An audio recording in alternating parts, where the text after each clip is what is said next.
नमस्कार. हो. 2025 हे वर्ष जवळपास संपत आलंय आणि जगभरात अनेक मोठ्या पदांवर आपण नवीन चेहरे बघतोय. हो, अगदी. आंतरराष्ट्रीय ऑलिम्पिक समितीपासून ते जपानच्या पंतप्रधान पदापर्यंत. आणि आपल्या BCCI पासून सर्वोच्च न्यायालयापर्यंत सगळीकडेच नेतृत्व बदललंय. हम्म. तर आजच्या चर्चेसाठी आपल्या सुरतांमधून आपण हाच धागा पकडणार आहोत. म्हणजे या सगळ्या नियुक्त्यांमागे काही समान विचार दिसतोय का? अगदी. हे नवीन नेते मोठे धाडसी निर्णय घेणारे आहेत की की फक्त परिस्थिती सांभाळणारे सुरक्षित पर्याय आहेत? चला याचाच शोध घेऊया. हा प्रश्न खूप महत्वाचा आहे, कारण कोणतीही नियुक्ती ही केवळ एका व्यक्तीची निवड नसते. बरोबर. तर त्यावेळेची गरज काय आहे हे ती दाखवते. जगभरात राजकीय अस्थिरता आहे, आर्थिक आव्हानं आहेत. अशा वेळी ह्या निवडी खूप काही सांगून जातात. अगदी. संस्था आणि देश सध्या बदलासाठी तयार आहेत की त्यांना स्थैर्य हवंय हे यातून कळतं. आणि या प्रत्येक निवडीचे धागेदोरे एकमेकांशी जोडलेले आहेत. इंटरेस्टिंग. चला तर मग सुरुवात करूया क्रीडा जगताच्या ग्लॅमरपासून, जिथे पडद्यामागे खूप मोठं राजकारण सुरू असतं. हां, आंतरराष्ट्रीय ऑलिम्पिक समिती म्हणजेच IOC पासून. हो. झिम्बाब्वेच्या महान जलतरणपटू कर्स्टी कोवेंट्री नव्या अध्यक्ष बनल्या आहेत. ही एक ऐतिहासिक घटना आहे. हो, ऐतिहासिकच. कारण त्या युरोप किंवा अमेरिकेबाहेरून अध्यक्षपदी येणाऱ्या पहिल्याच व्यक्ती आहेत. पण त्या जिंकल्या कशा हे जास्त रंजक आहे. बरोबर. ही निवडणूक खूपच चुरशीची वाटत होती, पण त्यांनी पहिल्याच फेरीत 97 पैकी 49 मतं मिळवून आरामात विजय मिळवला. म्हणजे स्पष्ट बहुमत. हो. यामागे मावळते अध्यक्ष थॉमस बाक यांचा छुपा पाठिंबा होताच, पण खरं कारण आहे IOC सदस्यांची मानसिकता. म्हणजे त्यांना बदल तर हवा होता, पण एका मर्यादेपर्यंतच. अगदी बरोबर. कारण त्यांचे प्रतिस्पर्धी लॉर्ड सेबॅस्टियन को, ज्यांना फक्त 8 मतं मिळाली. हो, ते ॲथलेटिक्समध्ये बक्षीस रक्कम सुरू करण्यासारखे मोठे बदल सुचवत होते. अच्छा, म्हणजे IOC सदस्यांना असले मोठे विघटनकारी बदल नको होते. अजिबात नको होते. त्यांना कोणीतरी असं हवं होतं जे परिचित असेल पण नवीन ऊर्जा आणेल.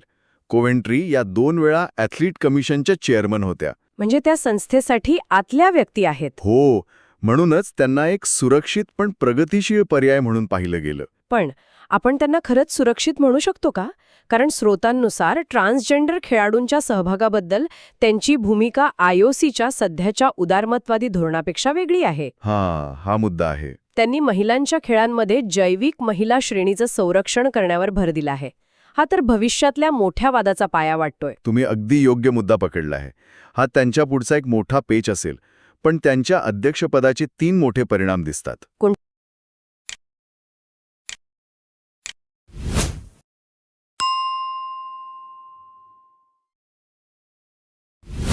पहिला म्हणजे आफ्रिकन पुनर्जागरण. डाकार 2026 युवा ऑलिम्पिक यशस्वी करणं हे त्यांचं मुख्य ध्येय आहे. ठीक आहे.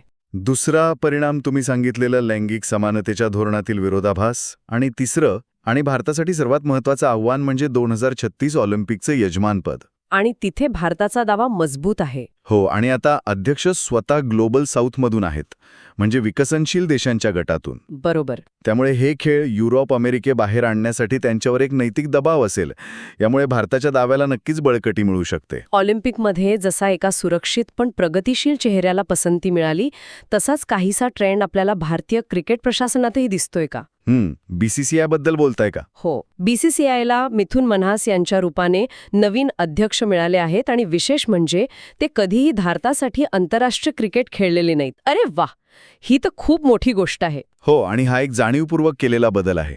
सौरव गांगुलीसारख्या माजी अध्यक्षांच्या काळात एक काय म्हणतात त्याला सुपरस्टार संस्कृती होती. अगदी होती. आता त्यापासून दूर जाऊन प्रशासकीय कौशल्य आणि प्रत्यक्ष जमिनीवरचा अनुभव याला महत्त्व दिलं जातंय. म्हणजे मन्हास यांचा तो अनुभव कामी येईल? हो, त्यांच्या नावावर 157 प्रथम श्रेणी सामने आहेत.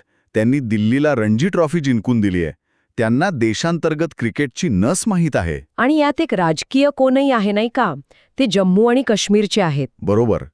त्यांची निवड म्हणजे जम्मू आणि काश्मीरला भारतीय क्रीडा प्रशासनाच्या मुख्य प्रवाहात आणण्याचा एक मोठा संदेश आहे. म्हणजे संपूर्ण टीममध्ये एक संतुलन साधण्याचा प्रयत्न दिसतोय. अगदी.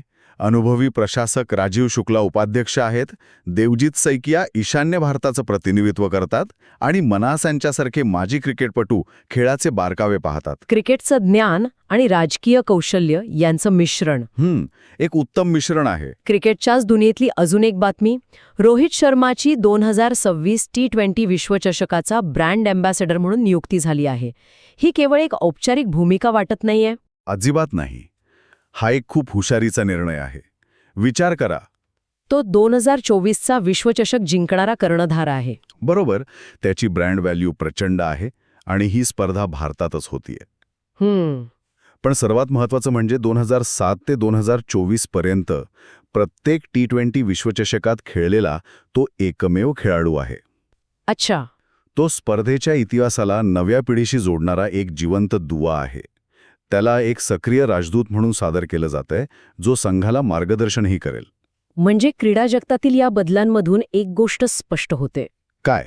जुन्या स्टारडमपेक्षा आता प्रशासकीय कौशल्य आणि धोरणात्मक विचारांना अधिक महत्त्व दिले जाते. हा बदलाचा आणि स्थैर्याचा समतोल साधण्याचा प्रयत्न आहे. अगदी. आता हाच धागा पकडून आपण जागतिक राजकारणाच्या पटावर जाऊया, जिथे बदल खूप नाट्यमय झाले आहेत. हो, आणि सुरुवात करूया जपानपासून. तिथे तर एका वर्षात सरकार कोसळलं. हो ना. शिगेरू इशिबा यांचं सरकार गेलं आणि साने टाकाईची या जपानच्या पहिल्या महिला पंतप्रधान बनल्या. ही एक ऐतिहासिक घटना असली तरी ती एका मोठ्या राजकीय भूकंपातून घडली आहे. एका वर्षात सरकार कोसळणं हे जपानसारख्या स्थिर देशासाठी धक्कादायक आहे. असं का झालं? यामागे दोन मुख्य कारणं होती. एकतर युतीतील पक्षांमध्ये मतभेद आणि दुसरं म्हणजे ताकाईची यांची आक्रमक संरक्षण धोरणं. इशिबा यांच्या सरकारमधील कोमैतो हा बौद्ध शांततावादी पक्ष 26 वर्षांपासून युतीमध्ये होता. 26 वर्ष? हो, पण ताकाईची यांच्या धोरणांमुळे त्यांनी युती तोडली, त्यामुळे सरकार कोसळलं. आणि मग ताकाईची यांच्या पक्षाला जपान इनोव्हेशन पार्टी या उजव्या विचारसरणीच्या पक्षासोबत नवीन युती करावी लागली. बरोबर, आणि यामुळेच ताकाईची पंतप्रधान बनू शकल्या. त्यांना माजी पंतप्रधान शिंजो आबे यांच्या वैचारिक उत्तराधिकारी मानलं जातं. त्यांच्या सॅनॉनॉमिक्स नावाच्या धोरणांबद्दल स्रोतांमध्ये उल्लेख आहे. हे काय आहे नेमकं? सॅनॉनॉमिक्स म्हणजे शिंजो आबे यांच्या ॲबोनॉमिक्सच्याच धर्तीवरचं आर्थिक धोरण. अच्छा. पण यात आर्थिक सुरक्षा आणि संरक्षण क्षमता यावर जास्त भर आहे. सोप्या भाषेत सांगायचं तर देशाची अर्थव्यवस्था मजबूत करायची, पण त्याचवेळी लष्करी ताकदही प्रचंड वाढवायची. आणि बाजाराला हे धोरण आवडलेलं दिसतंय. हो, कारण त्यांच्या घोषणेनंतर निक्केई शेअर बाजाराच्या निर्देशांकाने 50,000चा ऐतिहासिक टप्पा ओलांडला. वा, म्हणजे गुंतवणूकदारांचा नव्या सरकारवर विश्वास वाढला आहे. नक्कीच. आणि त्यांची चीनबद्दलची भूमिकाही खूप आक्रमक आहे. तैवानवरील हल्ला हा जपानच्या अस्तित्वासाठी धोका असेल असं विधान त्यांनी केलंय. याचा काय परिणाम झाला? याचा थेट परिणाम म्हणजे चीनने जपानमधून सी फूडची आयात थांबवली. अरे बापरे. पण दुसरीकडे अमेरिकेचे अध्यक्ष डोनाल्ड ट्रम्प यांच्यासोबत त्यांचे संबंध अधिक घट्ट झालेत. म्हणजे अमेरिका जपान संबंधांचा नवा सुवर्णकाळ सुरू झालाय. हो, चीनला रोखण्यासाठी इंडो पॅसिफिक प्रदेशात एक मजबूत लष्करी आघाडी तयार करण्याचा आणि जपानच्या संरक्षण बजेटमध्ये मोठी वाढ करण्याचा त्यांचा इरादा स्पष्ट दिसतोय. म्हणजे जपानमध्ये सुरक्षित नाही तर एका धाडसी आणि आक्रमक नेतृत्वाला संधी मिळालीय. अगदी. आता जपानकडून संयुक्त राष्ट्रांकडे म्हणजे UN कडे वळूया.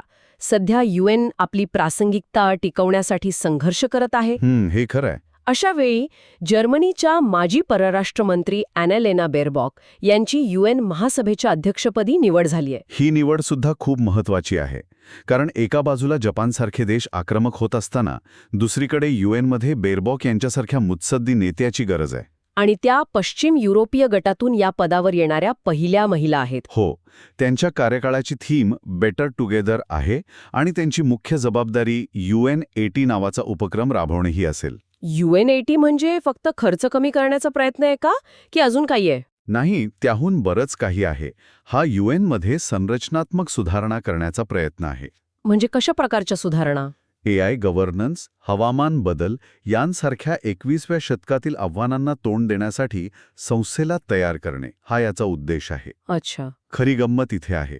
सुरक्षा परिषदेत रशिया, चीन आणि अमेरिका यांच्या वेटोमुळे अनेकदा निर्णय घेता येत नाहीत. हो, तिथे नेहमीच कोंडी होते. अशा वेळी 193 सदस्य असलेल्या महासभेची भूमिका महत्वाची ठरते आणि इथेच बेअबॉक यांची भूमिका महत्वाची ठरेल. त्यांनी प्रामाणिक दलाल म्हणून काम करण्याचं वचन दिलंय, पण हे त्या कसं करणार? त्यांच्याकडे वेटो इनिशिएटिव्ह नावाचं एक साधन आहे. ते काय आहे? सोप्या भाषेत सांगायचं तर जर सुरक्षा परिषदेतील कोणत्याही कायम सदस्य देशाने वेटो वापरला तर त्या विषयावर महासभेत चर्चा घडून आणण्याचा अधिकार अध्यक्षांना असतो. म्हणजे त्या मोठ्या शक्तींवर दबाव आणू शकतात? बरोबर. शिवाय त्यांच्या ग्रीन पार्टीच्या पार्श्वभूमीमुळे हवामान बदल आणि अफगाणिस्तानातील महिलांच्या हक्कांसारख्या मुद्द्यांना त्या नक्कीच प्राधान्य देतील.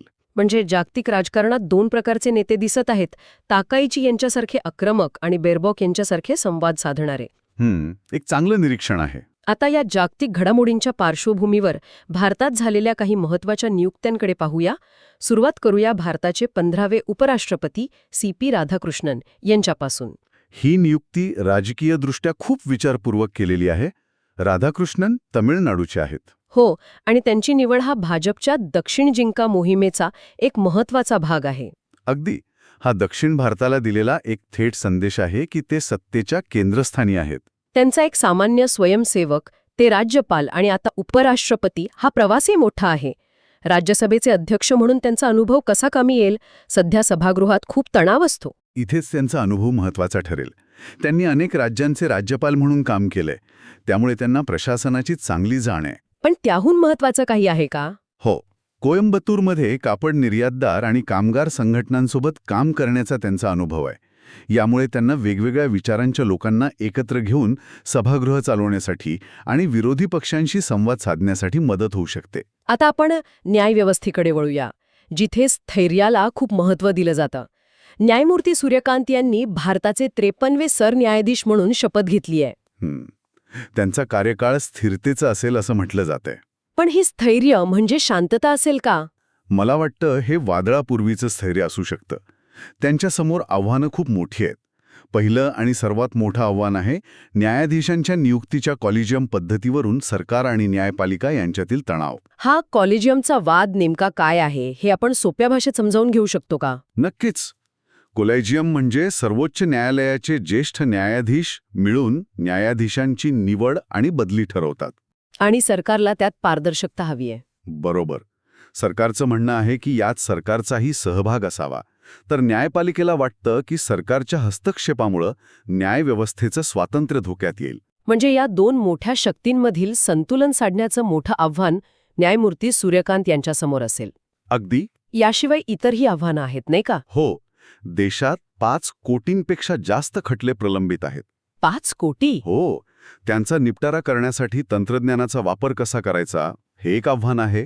मग नागरिकत्व सुधारणा कायदा म्हणजे CAA आणि आरक्षणासारख्या संवेदनशील घटनात्मक बाबींवर त्यांना निर्णय द्यावे लागतील.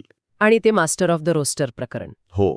मास्टर ऑफ द रोस्टर म्हणजे सोप्या भाषेत सरन्यायाधीश हे कोर्टाचं कॅप्टन असतात.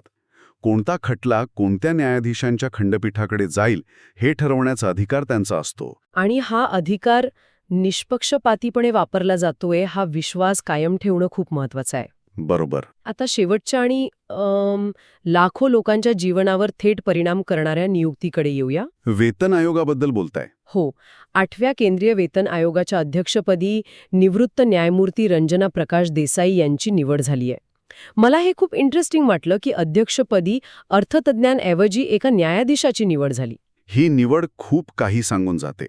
न्यायमूर्ती देसाई यांना सरकारचे समस्या निवारक मानलं जातं. म्हणजे कसं? त्यांनी याआधी जम्मू काश्मीर सीमांकन आयोग आणि समान नागरी संहिता समिती यांसारख्या अत्यंत गुंतागुंतीच्या आणि संवेदनशील समित्यांचं अध्यक्षपद सांभाळलंय. अच्छा. यावरून दिसतं की सरकार वेतनवाढीकडे केवळ आर्थिक गणित म्हणून पाहत नाही, तर कर्मचारी आणि सरकार यांच्यातील हक्क आणि संतुलन साधण्याची किचकट प्रक्रिया म्हणून पाहते. पण मला वाटतं या आयोगासमोर सर्वात मोठं आव्हान आकडेमोडीचं नाही, तर राजकीय इच्छाशक्तीचं आहे.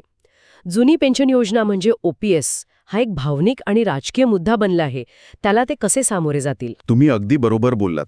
सर्वात मोठं आव्हान जुनी पेन्शन योजना पुनर्संचयित करण्याची मागणी आणि देशाची आर्थिक क्षमता यांच्यात संतुलन साधणं हेच आहे. आणि सरकार पूर्णपणे OPSकडे परतण्याच्या मनस्थितीत नाहीये. शक्यता कमी वाटते.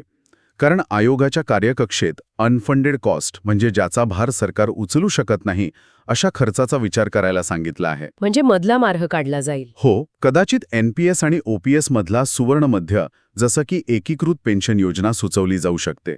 आणि तो फिटमेंट फॅक्टरचा मुद्दा काय आहे? फिटमेंट फॅक्टर म्हणजे कर्मचाऱ्यांच्या मूळ वेतनात किती पट वाढ करायची तो आकडा. आणि कर्मचारी संघटनांची मागणी किती आहे? 3.68 पटीने वाढ मागत आहेत. सोप्या भाषेत सांगायचं तर त्यांना त्यांच्या मूळ वेतनात जवळपास 3.5 पट वाढ हवी आहे. ही मागणी मान्य करणं म्हणजे सरकारच्या तिजोरीवर प्रचंड मोठा भार टाकणं. हो, त्यामुळे यावर तोडगा काढणं हे दुसरं मोठं आव्हान असेल. तर आज आपण ऑलिम्पिकपासून संयुक्त राष्ट्रांपर्यंत आणि BCCI पासून भारताच्या सर्वोच्च न्यायालयापर्यंत अनेक महत्त्वाच्या बदलांचा सविस्तर आढावा घेतला. एक गोष्ट स्पष्ट आहे, 2025 हे वर्ष खऱ्या अर्थाने नव्या नेतृत्वाचं वर्ष ठरलं आहे. नक्कीच. आणि आपण सुरुवातीला जो प्रश्न विचारला होता त्याचं उत्तर या चर्चेतून मिळतंय. बहुतेक नियुक्त्या, मग ती कर्स्टी कोवेंट्री असो, मिथुन मनहास असोत किंवा न्यायमूर्ती सूर्यकांत असोत, या संतुलन आणि स्थैर्य साधण्याच्या प्रयत्नाचा भाग आहेत. जपानसारखे काही अपवाद वगळता. हो, ते वगळता जगभरातील संस्था सध्या धाडसी बदलांपेक्षा अनुभवी आणि स्थिर नेतृत्वाला प्राधान्य देत आहेत. आणि या चर्चेतून एक शेवटचा विचार माझ्या मनात येतोय. कोणता? यातील अनेक नेत्यांची निवड सुरक्षित किंवा संतुलन साधणारे पर्याय म्हणून झाली आहे, पण त्यांच्यावर जबाबदारीचं इतकं प्रचंड दडपण आहे की भविष्यात त्यांना तेच मोठे आणि धाडसी निर्णय घ्यावे लागतील का, जे टाळण्यासाठी मुळात त्यांची निवड झाली होती? हा एक विचार करण्यासारखा प्रश्न आहे.